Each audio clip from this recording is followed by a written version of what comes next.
जय जगन्नाथ। जगन्नाथ रथयात्रेतील 26 जुलैचा अधरपाणा उत्सव इतका खास का मानला जातो माहीत आहे का?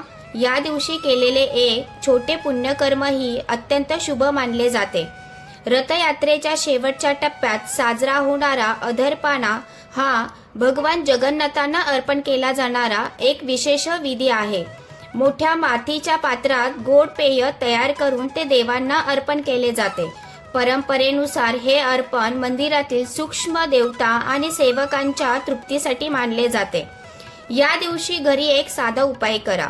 पक्ष्यांसाठी पाणी ठेवा, एखाद्या गरजवंताला पिण्याचे पाणी किंवा सरबत दान करा आणि मनापासून म्हणा जय जगन्नाथ। श्रद्धा, सेवा आणि दान याचाच खरा संदेश अधरपाणा उत्सव देतो।